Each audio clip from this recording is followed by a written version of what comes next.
Mon ex, elle me posait cette question quand on se levait le matin. Elle me disait: est-ce que tu es heureux aujourd'hui? C'est la question piège.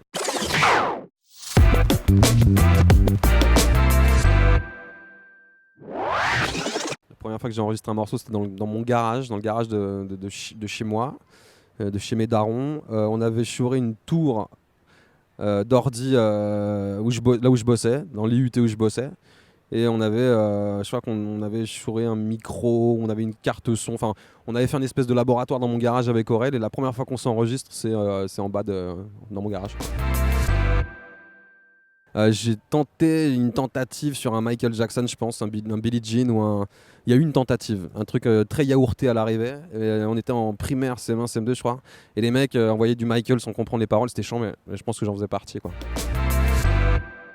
La première fois que je le rencontre, c'est dans une soirée à Caen. J'y suis depuis pas très longtemps. Il y a des soirées où ça rappe, ça fait des cyphers, les mecs se mettent en rond, des raps et tout. Et il arrive et il fait un espèce de freestyle. Et je vois bien qu'il improvise sur sa journée. C'est très drôle. Et je me dis, ouais, ce mec a un truc assez singulier déjà, quoi.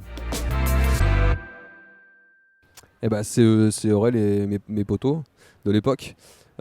Puisque c'est la déformation d'un surnom, du surnom Gringo. Qu'on m'attribuait plus jeune, et ça a fini par se transformer en Gringe. Ouais, c'est sur Casseur Flotteur. Je me demande si c'est pas fait les bacs. Le premier morceau bloqué. Non, c'est bloqué, je crois. Le premier morceau de l'album qui a tourné un peu en radio, c'était bloqué. Il n'y a pas si longtemps, parce que je me le suis dit plein de fois sans y croire, jamais. Là, il y a un an, un peu plus d'un an, quand Aurel est reparti en tournée, je me suis dit qu'il fallait que j'enclenche quelque chose. Et j'en avais l'envie en plus.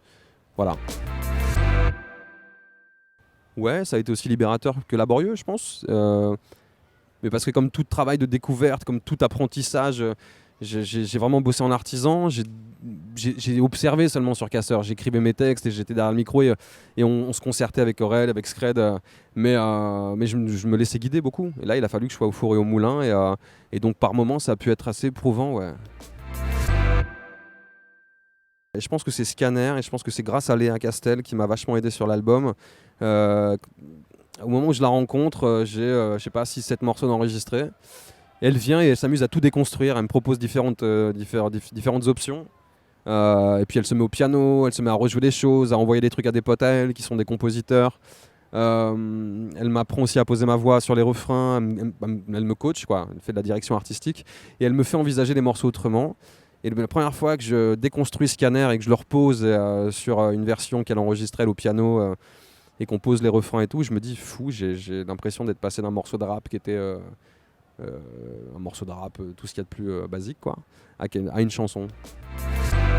Ma mère, je pense que c'est pour ça qu'elle m'a fabriqué. Je pense que quand elle a décidé de me fabriquer avec mon daron, je pense qu'elle y croyait dur.